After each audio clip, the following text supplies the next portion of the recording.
All right, welcome to the Viking Age podcast. I am your host, Adam Patrick. I'm the editor and lead writer for thevikingage.com. And as always, I am joined by Chris Schad, who writes for us here at the Viking Age, as well as Bring Me the News and zone coverage. Yes, Zone zone coverage. coverage. Don't Yep. forget about that. Zone coverage and Bring Me the News. Just slipped my mind right there. Before we start today's show, make sure to, if you're watching this on YouTube, like this video and subscribe to our channel. If you already are subscribed, we thank you for that. And also make sure you follow the Viking Age on Twitter and Facebook. All right, Chris. We always like to tie some wrestling takes into the show because we're both, fans of the entertainment avenue, I guess. So, with the rumors swirling that the WWE is going to release Sasha Banks, it seems like they wasted a bunch of her potential in the company during her time there. She had a good run here and there, but I feel like she could have been a little bigger.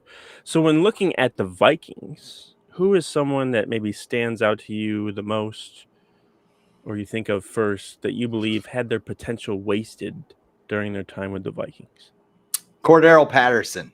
Oh, I think so. I think he came to the league a couple years too early. yep. As a kick returner, he was electric. There were times, especially in his rookie season and a couple of weeks into the second season with Mike Zimmer, where they did things to get the ball in his hands that were untraditional, like a wide receiver, running reverses, running handoffs, putting him in the backfield, just creative things. And I think Mike Zimmer really wanted to shoehorn him into a traditional receiver. And that's just not what his game was. It was get the ball in his hands, let him make plays. And we're kind of seeing that with the Falcons right now, that he can still make the plays. I don't think that Cordarrelle is going to have as good of a year as he had last year with the Falcons. But you look at what he did with the Vikings and what he could have done. Like, he could have been way better than he was and more of a playmaker. So, yeah, if we're talking about players who had wasted potential, he's probably towards the top of the list for me. Yeah, I think when you look back at some of the stuff that was coming out during the early part of his career about how, like, oh, he can't run a route. Like, how are we going to use this guy? He can't run a route. And it's like, who cares? Like, just get the ball in his hands. He doesn't matter if he runs a route or not. Like, Yeah, it's like DK Metcalf when he came out. He had the Pac-Man spider chart where it was all like A plus, A plus, A plus, A plus F, A plus, and people were like, "Oh my God, he can't do anything but run go routes." It's like, okay, have Okay. him run go routes. Michael Thomas can't run anything but a slant route. What Yeah. does Sean Okay. Payton do? Has him run slant routes all day, and it works. Like, Yeah. it's not a bad thing, but Well, because people just it was Norv crap Turner, on and it. he's stubborn. Like, this is how my offense has to be run, no matter if it works or not. Like Teddy, you have to take 9-step drops every time, even though your offensive line is terrible. You still have to do it. And Cordarrelle Patterson, you must be just a normal wide receiver. You can't be doing this, you know, trick stuff. We need you to just run routes, run a post route. That's all corner route. We need you to do that. And yeah, I always enjoy, like, whenever the Vikings play a team that had Cordarrelle Patterson, Mike Zimmer would be like, "Oh, they're using him a whole lot better than we ever did," and I'm like, "Well, whose fault is that? That's your fault." They couldn't even, well, okay, I shouldn't say they couldn't figure out how to use Justin Jefferson because he's done okay, but just okay. there's other ways to use him instead of Yeah. he is strictly a slot receiver. He Yeah. is strictly an outside receiver. He Mhm. can only be a receiver. We can't put him in the backfield. Like, It's about to change. yeah, About to yeah. change. Everybody's gonna be moving this year. The illusion of complexity. That's the word. When I think of potential wasted, I feel like I think of Percy Harvin, just Yeah. because he was like Cordell Patterson. He was before his time. He was a Debo Mhm. Samuel before Debo Samuel. Like, he got the ball in his hands, and he wasn't a receiver stepping out of bounds. He was coming at you head on. And he was great kick returner. I don't think he did punt returns. I think he was just a kick return guy. Yeah. I don't think he did. If he Because did, the it might have been Rochester Rocket took that yeah, over it might during have his been time. early. It might have been like 09 when he was a rookie. But that was a fun year to watch him as a rookie. And then even I think it was 2012 when they went to the playoffs, and he just got off to, like, it's either 12 or 13 where he got off to, like, a super hot start, and people were like, he might be like in the MVP race, but then he got hurt, and then he really never recovered after that one injury. And I would just think like, not that I feel like the Vikings never took advantage. Maybe not as much wasted, but never were able to take advantage. They were in a different point in their like building cycle or whatever, where they had a new quarterback and Christian Ponder, and they were getting new coaching staff and all that. So it's kind of hard to like say they really wasted it, but I always just think of that's one of the first people I think of when they say wasted potential. The Vikings have wasted the potential of a lot of players. You could even, if you wanted to, you could put Randy Yeah. Moss in there. You could put Adrian Peterson in there. Like they've had these great iconic players and zero Vince Lombardi trophies to show for it. So yeah, great life as a Vikings fan. All right, moving on to today's first topic. We didn't get to talk about some of these on Monday because we did our rewatchables episode. And if you haven't checked that out, we went back and rewatched the Minneapolis Miracle and talked about that, and that was a fun show. So go check that out if you haven't already. But right now, we're going to talk about ESPN kind of floating Baker Mayfield to the Vikings. Okay, so ESPN's Dan Graziano recently published an article where he shared some predictions from league executives about where 49ers quarterback Jimmy Garoppolo and Browns quarterback Baker Mayfield might land this offseason. And Graziano shared that one executive gave him the Vikings as an out-of-the-box destination for Mayfield. I don't think there's any other classification you could give that suggestion because it just is out of the box. Chris, how shocked would you be if the Vikings traded or signed Baker Mayfield this year?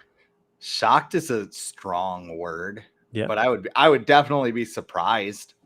Um, I think if the Vikings wanted Baker, the time to do it was March before signing Kirk Cousins to an extension. Yep. Because the only possible benefit that I could find to trading for Baker Mayfield is you find a younger quarterback who's a little bit cheaper on his rookie deal, and you wind up swapping him for Kirk Cousins so you can move on after this season. The Vikings still might do that, but Baker is a lesser quarterback. If you make that trade, maybe you're getting a pick back in return, because Cleveland obviously does not want Baker Mayfield as their starting quarterback. And I'll say this, I think Kirk's the better quarterback, but I think they have a very similar ceiling where the way you get them to play their best is by kind of maximizing what they can do and taking stuff off his plate. So Baker Mayfield in 2020, that's the season you look at: 3,563 yards, 26 touchdowns, 8 interceptions. I didn't pull the stats from the 2019 season for Kirk Cousins, but they are very similar. And that's what Kevin Stefanski got out of him. Now, if Deshaun Watson actually plays from a football standpoint, that'll be interesting to see what a superstar quarterback can do or an elite talent quarterback can do. But I don't think he's going to see a football field. So Nope. I think I don't even know why I brought up Deshaun Watson, because he's not going to play. But forget that. I mean, here's my thing too. Like this is another reason why I think it's garbage. Like I think Mayfield stuff. Yeah. I mean, Justin Jefferson's on the team, right? Mhm. He's got that LSU connection. Mhm. Don't tell me he doesn't talk to Odell Beckham Jr. Mhm. Like, Yeah. if he shows up one day and like they're saying, yeah, you hear we're maybe training about Baker Mayfield, he's kicking down the damn door to Kevin O'Connell's offensive. We are not bringing in Baker Mayfield. You got a freaking Kirk Cousins jersey above your desk, man. Why don't I mean? Here's the thing: if the Vikings like traded for a backup quarterback, or if Kirk Cousins goes down at all, they're screwed either way.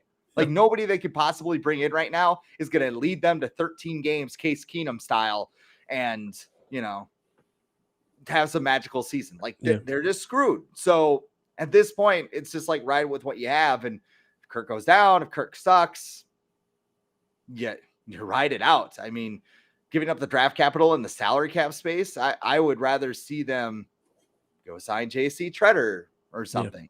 Yeah. Definitely wouldn't. I don't think they would trade for him. I think a lot of people expect him. I think that was one of the biggest takeaways from this ESPN article is that a lot of people just think Garoppolo and Mayfield are going to get released eventually, just because every team's like, we know you want to trade him, So just release him, and then we can have at him. So he would be cheaper, probably, if he was released for the Vikings, and they could maybe do like a 1-year deal with like an option for a second year. Well, like you Yeah. said, Jefferson he's definitely good friends with Odell Beckham. I know Yeah. that I think he said when O'Connell first got hired, he talked to Odell about how O'Connell is, and Odell told him like, oh yeah, he's super cool and everything. So yeah, those two talk. So Yeah. if the Vikings had any legit interest in Mayfield, Jefferson probably wouldn't be the happiest person. And he was there. He was on the field last year watching Mayfield miss wide open Beckham out on the field too. So he was able to see what Mayfield was able to do. That was with that was after he hurt his shoulder, or he was semi hurt. So I'll give him that. Um, but yeah, it would have to be a signing thing. Definitely don't give up assets to get him. And yeah, it's just it's weird. It feels like a move that Rick Spielman would make, like in the middle of the season. Yeah, if Kirk Cousins got hurt, like you go Yeah. back to the Bradford trade, and you even go back to 2013 when they traded for. Did they trade or sign Josh Freeman? I think they signed him. They signed him. Yeah. They Um, didn't. Yeah. yeah, and then like a week later, he was in the starting lineup, which was a terrible idea. I think even after the Niners got Garoppolo, he didn't start for like a month. Um, You know, if the so game wasn't so bad, I'd recommend the Freeman start for rewatchables just to be like, oh god, I cannot believe I don't somebody is this bad. I don't know if I could sit through that. I think I watched Wasn't it he like live. 12 for 50 or something It was insane like bad. It that? was it They was had him bad. chuck it 50 times. I think Like, what Marcus are Sher you doing? yeah, 50 times in a week when you have I don't think Adrian Peterson was hurt at that point. That was 2013. Yeah, so that Just was chuck it, man. Just let it nah, go. like yeah, it made no sense. And then Oh, and then man. everyone got fired. So, Yeah. um, but is there a scenario at all where you think the Vikings like is it only the if Kirk gets hurt where like the Vikings would just feel like let's say they get off to they're 4-0 Mhm. and they're like we can't have Sean Manion playing the rest of the year. We're doomed. Like should do we think this team is capable of going on a run and competing for a championship? And can it happen if we get Baker Mayfield? Do you think like that could be like one of the only scenarios where something like that could happen? When does Cleveland's price drop? I guess because I'm not giving up. Like Yeah. the Sam Bradford trade was a first rounder. I'm not giving that up. Like if they want a Right. No, third, if they want a no, fourth, maybe no, I'd think about it. But I no. mean, you're bringing that guy into your locker room for Yep. better or worse. Most people say it's for worse. Uh-huh. And, you know, he's just got in case of emergency written all over him. Like the Mhm. Panthers are probably the only team willing to actually trade for him right For now sure. because they are that freaking desperate to get somebody other than Sam Darnold in there. So, and again, you got to remember the cap space. Like, I don't know his exact cap number, but the Vikings don't really have a lot of room to go splurge on a backup quarterback right now. So Yeah, I think it's around I 18. think he has to like Teddy his knee or something in order to. Yeah, I think it's around 18. But if he gets released, it's obviously whatever the team ends up Mhm. figuring out. But if he does go anywhere, where do you said Carolina, is that the place where you think he would end up? If he gets released or traded, I guess. There's rumors that the Panthers want to get something done sooner than later. But they just are unwilling to pay, which is what the amount that the Browns want, because the Browns don't want to pay Mayfield because they already gave a bunch of money to a quarterback who's not going to play it all next year anyway. So, Yeah. where do you think he might end up?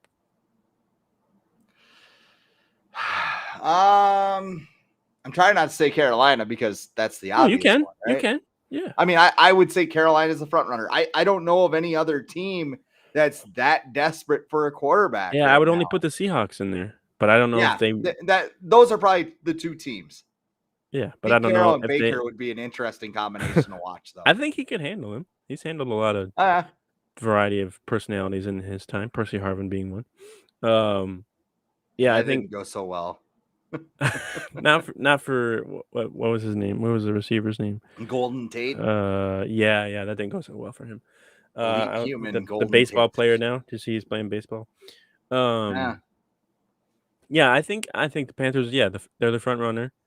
I would maybe a dark horse is the Texans because I think he's from Texas. But do they want to win? Like the Texans are But in do they tank ever? mode. Is Mayfield? But is Mayfield gonna put them over the hump? I don't think so. I Might don't know. squeeze a couple wins. That ask well, I was gonna say ask Detroit how that worked, but Detroit actually wound up. Yeah, They wound up getting the guy they wanted anyway because Jacksonville's stupid. Yeah, Because they took Trayvon Walker instead of Aiden Hutchinson because they galaxy brained it. We'll see. Surprise, You never surprise. know. Could be another. Matt Khalil. They took Matt Khalil. He's the franchise left tackle. He's gonna be our guy for 10 years, and then Yeah. So yeah, Carolina, Seattle, and I feel like a dark horse would be the Texans. I don't know. I feel like the Browns are gonna wait as long as possible because every year there is someone who gets hurt pretty much in training camp or something. Sometimes it's serious, sometimes it's not, and they might be like, let's just wait out that final period to see if anyone gets hurt and gets desperate for a quarterback, and then we'll pounce. But other than that, yeah, and there's no way he plays for the Browns, right? I think that bridge is burned. It has to be. Nobody's gonna play hard. They're gonna. What movie is that where like all the linemen just kind of like scatter and they let the defensive line just smoke them? Was that Little Is that Giants? Waterboy or is that It could be Little Waterboy. Giants? It could be It could be one or the other. Could be the Longest Waterboy. Yard, maybe. I don't know. There's some movie like they call play and like the offensive Yeah. line goes go get him and like just lets him get smoked a couple of times. Like that might be what happens in Cleveland if they let Baker on there. That thing is such a mess. They even traded away Case Keenum, which I know he's not the best quarterback, but I like him better than. I mean, who's their backup right now? Jacoby Brissett. They traded for him. Jacoby Brissett. Not terrible. I was wondering the other day if Case Keenum asked to be traded after, because I think it either happened right before or right after the Watson trade, and he's probably like, nah, nope, don't want anything to do with this. Yeah. Trade me somewhere else. And they're probably like, yeah, cool, you're fine.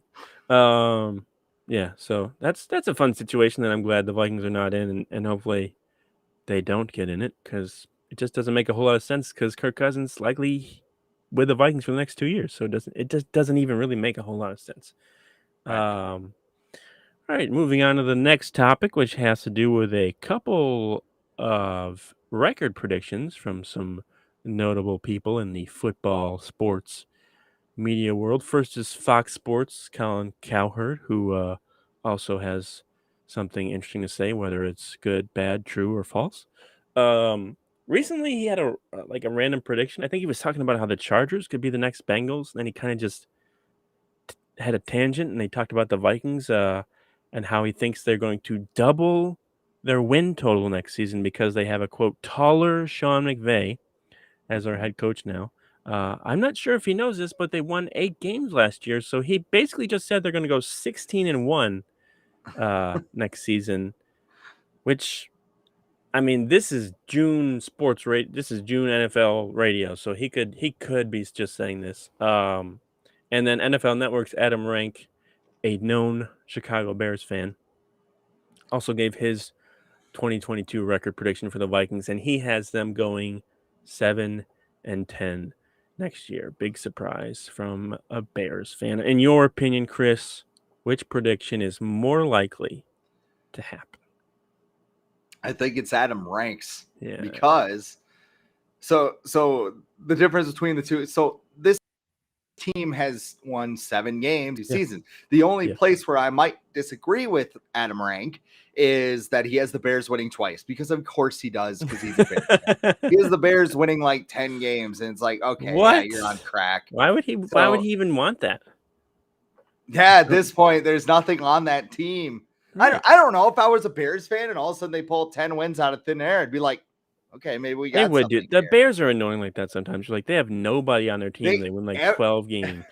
every year or every couple of years they just have a horseshoe year. Like the The horseshoe Trubisky year a year. couple of years ago was the the Trubisky year, the double Yep. doink year, where it Yep. ended in the playoffs like that.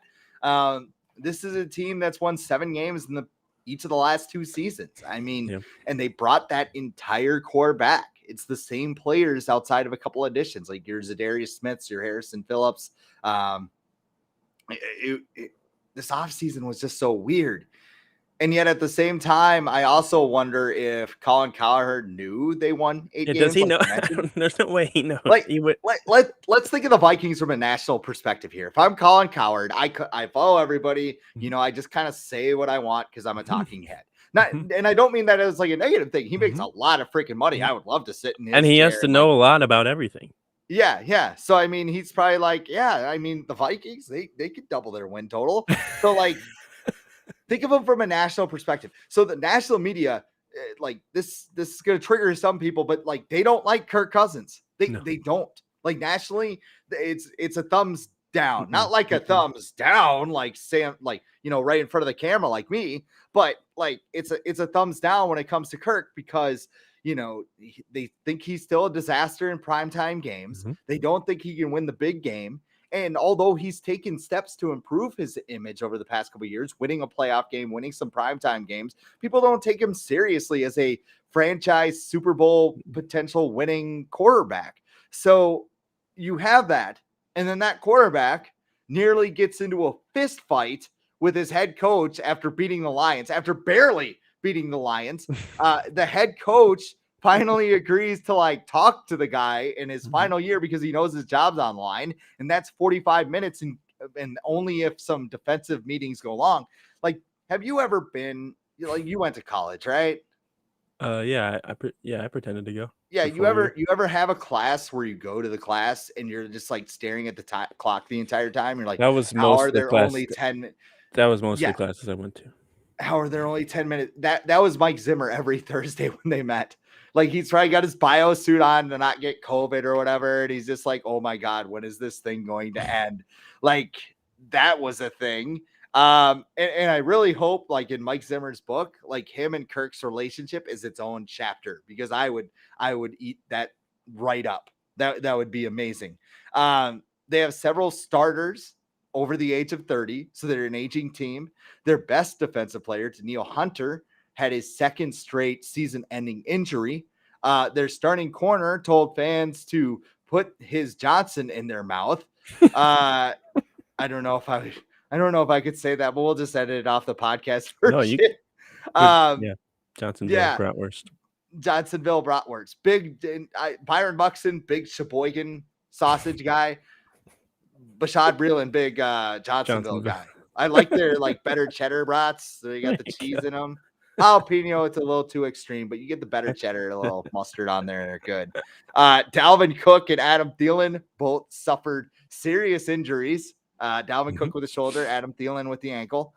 Their offensive line was trash, and they lost to Cooper Rush on national television. And their other national TV game, they look like trash against the Bears on a Monday night. So, I mean, all of those things considered, it wouldn't surprise me. He's like, yeah, they could double their win. They only won 4 games last year. Like, I would have bought it if you we were doing like one of those blind resume tests and told you somebody how many games does this team win? 4. Oh, they won it. They won 8. What? Yeah, if you're like a Chiefs fan or like a Bengals fan, you're probably like, oh yeah, that sounds right. The And then you're like, Bengals beat the Vikings. They know all about yeah, it. and then so you're like, oh wait, they won 8 games. So things are gonna go 16-1. Yeah, I was gonna ask you if you thought like his prediction was legit or he probably just thought they won less games, and it sounds like we both agree that he probably just thought they won less games because like I think a lot of people and this was spread like he's had time to come out and be like, I don't think the Vikings are winning 16 games, but he hasn't said anything either, and that's Yeah. smart on his part too, because then he probably gets more out of it. More people are talking about his show or whatever, and it keeps going on and on and on. And but I'm here's the sure. thing too. Yeah, Sorry to cut you off, but I no, mean, if the Vikings win 12 games, it's gonna feel like they doubled their win total because things yeah, will be going so right at that time. Like the defense will probably be good. Kirk Cousins will probably be super efficient. Kevin O'Connell. That's not the first time I've done that. Kevin O'Connell will be taller Sean McVay. taller. Sean McVay will be a decent head coach, and the Vikings will probably be contending for an NFC North title, which is something they didn't do under Mike Zimmer the last couple of years. So, I mean, it'll feel that way, but I mean, a lot of things don't need to go right. And it's just a fragile situation. I Like mean, so many things can go wrong. I don't think any team's gonna win 16 games next year. Like, there's no team. The Bills, maybe. They got to play the Patriots twice. Yeah, and I think they have to play the Chiefs once, and Yeah. There's just too many good teams to do that anymore. Like, I feel like the NFL it's more, not that it's parity, but it's more even these days than ever before, just because teams are smart about getting a good quarterback and getting a bunch of receivers and stuff. Unlike before, where it's like, okay, we draft this guy and then we start him right away. Like, that's not a lot of teams now are just like, okay, if we need a quarterback, we're gonna go trade for him, and like they want him right then and there. So that's why I feel like a lot of the NFL these days is more balanced than ever before. So yeah, and then Adam Rank obviously is a Bears fan, is gonna predict them to be 7-10 and lose to the Bears twice. That just okay. I would believe it in Chicago. That always happens for some reason. No matter if the Bears are 0-17, the Vikings would still find a way to make things weird in Chicago. My number one prediction for next year, I'm going to keep saying it. Either the division title or playoff spot will be on the line going into that Week 18 game against the Bears in Chicago. No. Is that? It's somebody else's bit, and I might go on that show to do it, but write that down. There will either be they have a playoff game or a playoff spot or a division title on the line when they go to Chicago. Is that that the final game in Chicago? It is. It is? Oh, it's in Chicago. Because they go to Green Bay on New Year's and then they go to Chicago. Yeah, that's not good. That's not good. That's very cold. They better be able to sit people by then if they're in the playoffs. Gotta be. All right, let's move on to the final topic, which is also super exciting, about Sean Manion and Kellen Mond. So following the conclusion of Vikings OTAs this spring and their mini camp, there've been a handful, multiple reports indicating that Sean Manion is still the number 2 quarterback on the Vikings depth chart, and then Kellen Mond is still number 3. Just alert, here we are in prime overreaction season. Everyone is in the best shape of their career and everything, and everyone's going to have a high-powered offense and really thinks they can compete this year. So let's just take that into account with everything that's written about and talked about these days. But with this, I guess it's news or rumors or chatter that Mond is still the number 3 guy. Are you concerned at all that nothing has come out about Mond really kind of overtaking Manion, or even given the opportunity to overtake Manion as the top backup for the Vikings yet? Well, I just want to know what Kellen Mond's dad thinks about all this. Well, we gotta ask Thomason. Thomason will ask him. Not a slam against Chris Thomason, by the way. Oh, no. Some of his stuff is great. I mean, that is so cool. He just called his dad, like, what do you think talking to Breland Zimmer? last year? Yeah. Remember? Absolutely. Like they had a rivalry. They had a rivalry going on back alley. It was great. Yeah. They could definitely have a Hell in a Cell he would match. bring up his PFF grade every week and be like, well, you're not last anymore. You're second to last. And Congratulations. Breland's like, oh, I wonder what your PFF grade is. And then I'm like, oh boy, here we go. Like, what do you think your PFF grade is? If you had a grade as a managing editor, yes. I mean, our site does pretty well. So there you go. Your Madden ratings like 99, and editorial content 99. I'll give myself an 85. I don't want to go too high, because there's always room to improve. But I'm confident in the work that I do and the work that our site does. So I'd give myself an 85, and Wow, you what know, an like ego. like like other people would say, it's not all me. It's about all the other people on our staff and everything. Well, like the site wouldn't do as well without them. So, yeah.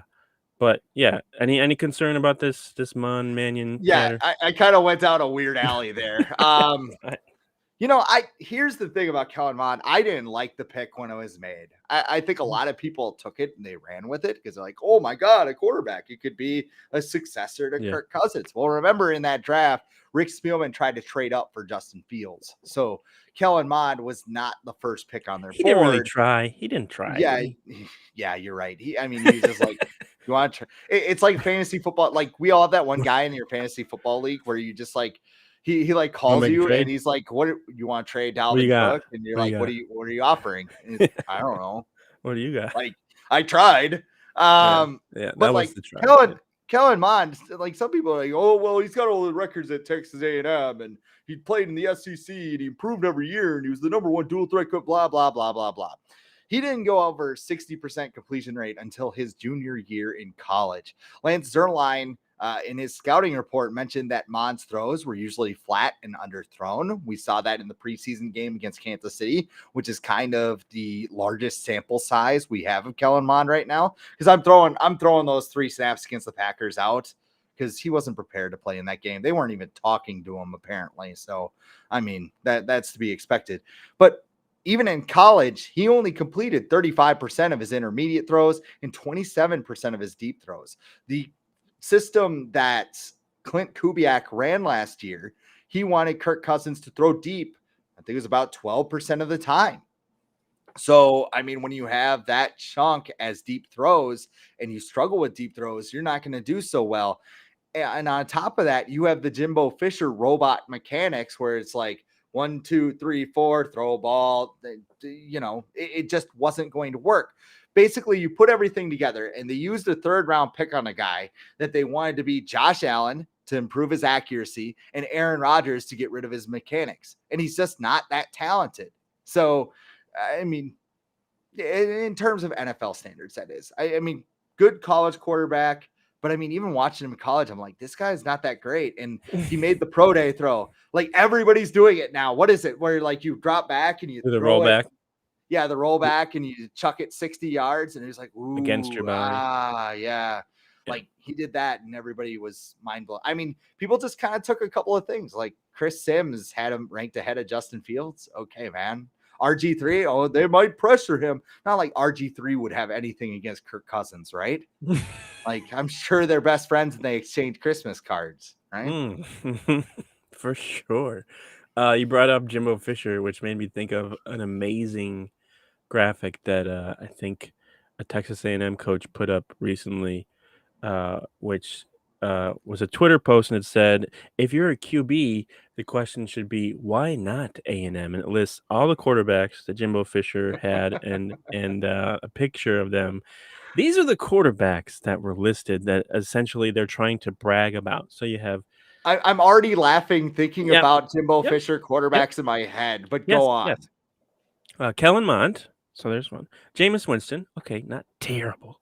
EJ Manuel, Christian Ponder, Matt Flynn, Jamarcus Russell, Craig Nall, Rohan Davey, and Josh Booty. Why are you There's a couple of bragging number about 1 this? overall picks there. Great, If you want to get great. paid, I mean, 2 out of what is there, 8 You know what? quarterbacks there? They did list the career earnings on this graphic, and it's 135 There million. you go. You want to Um, get paid? Come to Jimbo's quarterback camp. I mean, We'll, you we'll want to be a even good, pay you to yeah. come here, apparently. You want to be a first round quarterback and get paid? Come see Jimbo Fisher. You want to be a good quarterback? Not the place for you. If you want to play wide I thought receiver, go to USC, apparently. I saw Jordan that. Addison. Yeah. Um, that graphic just made me laugh. And it was rightfully roasted.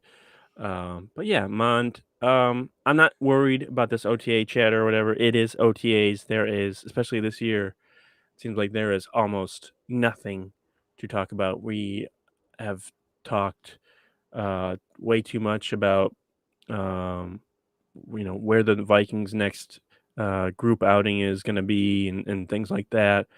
And number switches and everything, like, because there's just, even though there's a new coaching staff and a new general manager, like, there hasn't been a lot because it's the same people pretty much in the building as far as players go. So you're gonna have all the same topics. Adam Thielen's gonna be like super excited about this year's Yeah. offense and how much potential they have, and Kirk Cousins is gonna downplay it and be like, "Oh, well, it's not really that different."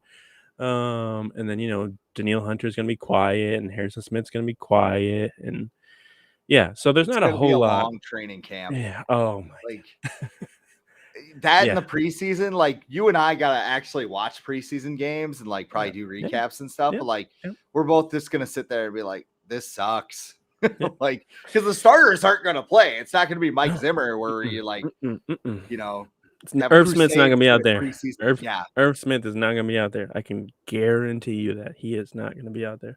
Um, but yeah, I think speaking of training camp though, I think that's the time to really figure out whether Mond has a legit chance. Because there was a period of time I think during OTAs where some people were saying that he was getting like even snaps with the second team with Manion, and that could also be for show as well because I've heard that O'Connell doesn't really want anything to be shown to the media when they're there, or even when fans are in the stands at training camp. He's not going to really want to show too much as far as offense goes.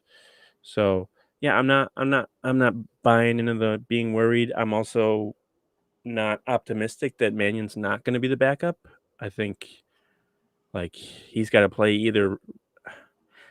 I would say he has to play really bad, but he already is really bad. So, like, how Yeah. much worse can he get? Like, he's got to get It's hurt like it, probably. he's like in hockey where like sometimes they'll have like two goalies go down and they can't get the AHL goalie up. So they'll like call an emergency goalie who's like an insurance salesman during the day. What was that And he's guy? this guy like, That guy for the yeah, like the Canadians or Blackhawks the? had that Oh happen, yeah, yeah, right? yeah, yeah, yeah. Or maybe it was the Black. I don't know. They wore red, Wasn't there like but an like EMT or something that yeah, they got? they Yeah. just called this dude and they're like, dude, we need a goalie tonight. What are you doing? hmm Oh, I think it was for the Hurricanes. Honey, I'm gonna go play some hockey. Oh, pick up down there. No. Blackhawks are playing Stars tonight. Right. They I think need it a was they for need a guy. the Hurricanes. I think it was the Carolina Hurricanes that did Yeah, that recently. they It was like, signed Gopher goalie Jack Lafontaine, who he won the Richter Award. Here's your hockey talk is for that the is that episode. Pat's son? Pat LaFontaine's son? No. No, it's just a common hockey name. Pat LaFontaigne. I don't think it is, but I don't know. My college hockey knowledge isn't as great as I'm leading on here, but somebody listening to this is like, yes, it is. Like, this guy's an idiot. He's trying to be. I don't know. You're destroying my hockey with. You know what? Here's what I'll say about Kellen Mond. Let's get back on subject here. Okay. You asked me on the outline whether Kellen Mond should just call the XFL, and here's my idea: he should just call The Rock directly. Mm-hmm. Why? Because A, it'd be awesome to talk to The Rock even for 30 seconds, and B, The Rock's probably going to answer and be like, "How'd you get The Rock's number? Why don't you call it Jabroni? Hang up." Bucket list item achieved for me, but I mean, personally, did you see who the the Rock XFL? would probably let him on. Did you see who the XFL coaches are? Greg Williams was one. Wade Phillips is a head coach. No. Greg Williams is a coordinator. He's not one of the head coaches. He's not one of the head coaches. No. Greg Williams is one. You said coaches, so I said I'm sorry. Greg Williams is okay, a coach. Okay. All right. Wade Phillips is a head coach. That's fair. Okay. Yeah. Bob Stoops is one of them. Is that correct? Yep. Okay. I haven't seen the list. Is Jeff Fisher's coaching in the USFL right now? Is he in the XFL too? Nope. Or so we got what? Bob Stoops, Wade Phillips, Hines Ward, Rod Woodson, Terrell Buckley, Jim Haslett. People lining up to work with The Rock, man. Why wouldn't you? Right. Anthony Becht and Reggie Barlow. So yeah. Wade Phillips, I think he wasn't terrible when he was in the NFL. Like, he had some bad seasons, but I never felt like Wade Phillips was a bad NFL coach. And Jim Haslett, he's genuinely awesome too. Like, I want to see Wade Phillips succeed for sure. Like if He's you just get on got a that sense team, of humor. Unless if you you get, talk bad about him on Twitter, then you're blocked. I am blocked by him. I don't even know what I said. Oh, I have no idea. I've been blocked by him for like 3 or 4 years. I have no idea. Him and Lewis Riddick. I know I said something about Lewis Riddick, but that's something else. Oh, and of course, Christian Ponder's wife, because she blocked every Vikings fan and person who covers the Vikings. I'll tell you who I'm blocked by after the show. Oh boy. On that note, the jury's still out on Mond. I'm really curious to see how he does with O'Connell because of he's a former quarterback coming from Sean McVay's system. He's an offensive mind. He's going to probably be more understanding if Mond makes mistakes. He's going to recognize kind of the mistakes maybe that he makes and go back to some of his time as a quarterback and maybe help him with that. So I think the jury's still out on him. And I'm not excited about Manion. Like, I don't want the guy to get hurt. I'm never going to wish that, but I feel like that's the only way. Like, he's not going to be the backup this year. Unfortunately, until Kirk Cousins is gone, I think that's their guy. Because I just think they want to cater to whatever helps Kirk Cousins, which is what the previous regime said they wanted to do. But their actions spoke a lot differently than what they said. So that's all we got for today. If you're watching this on YouTube, make sure to like this video and subscribe to our channel. And also follow the Viking Age on Twitter and Facebook. And we will be back on Monday with another Rewatchables episode. I believe we are doing the Favre to Greg Lewis game, Chris. Yeah, I don't know if it has if that play has an actual name, but yeah, Favre to Greg Lewis. Doesn't PA go like "Welcome to Minnesota"? Because I think Greg Lewis was signed like that week or something. I don't know. Yeah. I think it was his only catch as a Viking too, which is that's funny. Bonkers. Now he's a coach somewhere. I think he's a coach with like the Chiefs or Eagles or something. So yeah, we'll be doing that on Monday. Another rewatchables. We had a lot of fun with the first one with the Minneapolis Miracle. So come check that out. Maybe we'll all learn some stuff about that game and Favre and all that happened in 2009. So that was a fun year for the Vikings as well. But until then, Chris and I talk to you later.